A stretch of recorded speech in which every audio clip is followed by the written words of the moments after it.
In modern society, money is a largely accurate measure of odds of survival, so it's our survival instinct that somewhat leads us to rank people in our head as being better the more money they have. Could we be determining value more accurately? Yes, starting with considering other people's struggles more. Hi, hello, I'm Phil. Hey, I'm Pierce. Morning, I'm Todd. We work at Let's Try Again Productions, and this video belongs in the Let's Relook series. Today, let's relook life. For this video, you'll need to know that this is how we define value, and that both physical and non-physical things can have value. It was covered in video number 3 on what's the point of being alive. Price is what you pay, value is what you get. We can't talk about value without talking about money because it's the most popular way we determine the worth of as many things as possible. We defined money before as a store of value. Having it gives us the option to exchange it for survival needs or motivation boosts at our convenience. Ranking value. The amount of money we have to exchange for actual value makes money not just a storage, but a measure of value. We'll pay more money for something we value, and the amount we're willing to pay gives everyone an understanding of how much we value that thing. Here is a rough but simple guide for how the human race generally decides the financial worth of anything. So generally, things we can't touch are less valuable and physical things are more valuable. We're more likely to value things that we can touch over what we can't because physical objects and effects are more obvious, so it's easier to understand how these help us. In ascending order of value, things that only boost motivation to live are the least valuable, and things that only improve odds of survival are more valuable than that, but the most valuable would be things that improve both odds of survival and motivation to live. Generally, survival versus motivation. We prioritize survival over enjoying life, even when life feels terrible and boring. We could feel the worst, most bored, the lowest amount of motivation to live we've ever felt, and we probably still wouldn't stop eating or hydrating ourselves. We'd still survive, more often than not anyway. Merely surviving without the motivation to live is likely a far less pleasant experience to say the least, but we wouldn't be dead. We might even be in a comfortable physical environment. And as long as we're alive, we can find new motivations to live or retake old ones. But if we're gone, then there's nothing to recover. This might sound like survival always matters more and is therefore always worth more than motivation. But as with anything related to money, it's more a matter of supply and demand.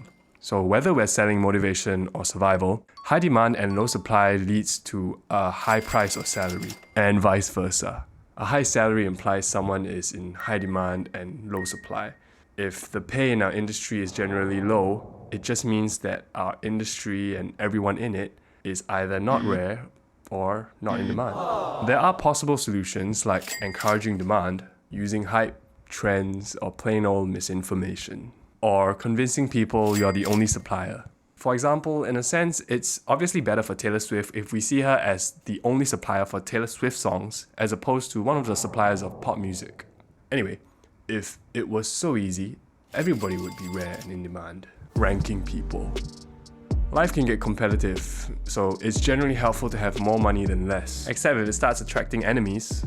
In modern society, money is a largely accurate measure of odds of survival, so it's our survival instinct that somewhat leads us to rank people in our head as being better the more money they have. We might want to rub elbows with them or follow their example. Vice versa, we might look down on lower income people for the opposite reasons, because the richer they are, the more likely they are to survive. And that's a big deal to all of us. There's also the assumption that people with money have contributed something genuinely useful and were rewarded for supplying something society demanded. And more often than not, this is true. However, it's also true that people who have never worked for money can be born into it and are given more resources and opportunities to make more of it, or just take it easy. People can make money through questionable means or profit directly by defrauding others. It may mean by default that all of us don't deserve to be alive and we have to earn the right. So that's why they call it earn a living. These are arguably valid concerns about how unfair and cutthroat the world is. Ironically, money isn't always exactly helpful in judging the values of others, as in their ethics and beliefs.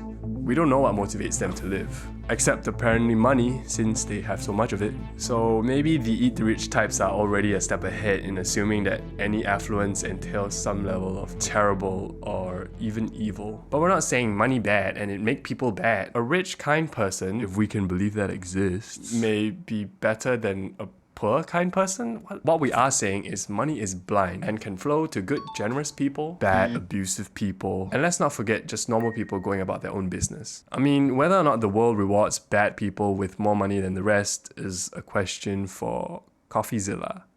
And I don't know, maybe we'll deal with it later. Anyway, it's unlikely that society will change anytime soon in a way that redistributes money more evenly for everyone. Since capitalism's operating system isn't within our control and feeling resentful, jaded, or demoralized doesn't really add value to our lives, perhaps it's time to go back to the drawing board of how many of the world's problems will be solved by each of us becoming better people individually. Values.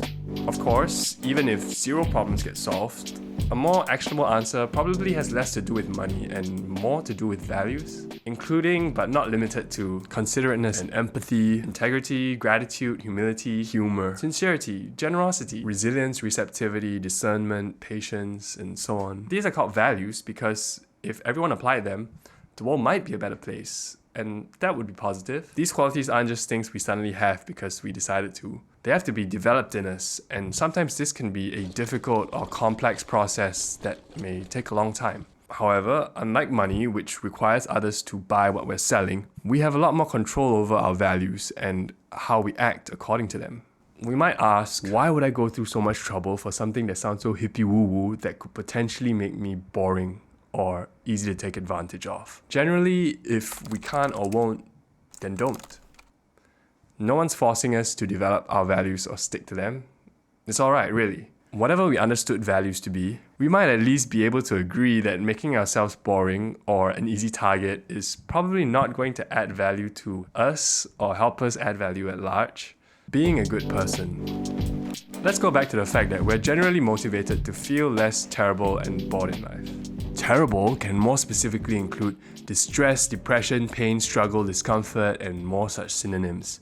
These things kill our mood and enjoyment in general. We don't desire these things, so the more we have them in points in our life, the lower our motivation to live through those days. It tends to show in our face, our energy levels, and may even make those around us feel worse. Therefore, being a considerate and empathetic person to someone facing these difficulties would generally add value to them. This type of presence may serve to alleviate pain and make life slightly more bearable, and at least increase the struggling person's motivation to live through these tough times. Discomfort and growth. But going through hardship is what makes us grow and get stronger. Yes, it does. So does being empathetic and considerate count as coddling? Coddling can involve being overprotective, too lenient, and even too generous. To some degree, for us to be considerate, we will likely have to step out of our way, beyond the autopilot efficiency of our usual living. We have to do extra, be more thoughtful, tactful, take time to inquire.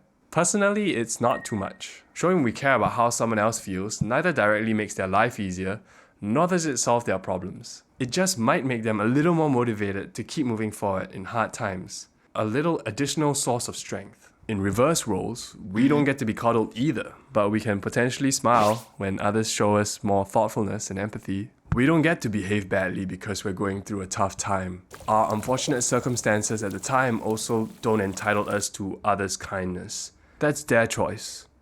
It's definitely not something we get to take advantage of or take for granted. But what if we can't go the extra mile? Assuming this suffering person isn't entitled or exploitative, there could still be cases where we simply can't afford to be considerate and empathetic. We all have to be productive, the world keeps turning, things need to get done. These can be legitimate reasons preventing us from going the extra mile to be kind to others in their struggles. Then don't. Same as earlier. We don't have to be more considerate and empathetic than we normally would, genuinely. If we say we can't do it, then we can't do it. It's okay. Our judgment can be trusted-ish, But since we all have to coexist together, when some of us are in the middle of personal problems and others aren't, the least we could do is not make each other's lives harder than necessary as we all get things done. So being normal still entails a little bit of considerateness and empathy anyway. Also, how much time could we save from brushing people and their problems aside to keep working? What if spending that little bit of time, showing that little amount of care might actually be more efficient overall? In terms of performance while they're low and just getting them back to equilibrium faster. That should absolutely not be the reason why we treat them well, but it could be an unintentional bonus side effect. Last note, if someone is chronically struggling with no signs of returning to neutral, it might be worth investigating if the problem could be coming from within them as opposed to external circumstances. They're called inner demons for a reason. Some problems are unavoidable and immensely difficult. Nobody said it was easy. In the face of what scares us, if we're ever unsure or confused about whether to do something or how to do it, a simple first question could always be, does it add value? At no one else's expense. Yes? That's the point of being alive. Live well. Here at LTAp, we make content about what it means to live well as a kind of answer to everything. There could be billions of different interpretations to this since ultimately everybody gets to decide for themselves individually. But if you're interested in our suggestions, you could stick around with us. We have a lot to answer. For a friend.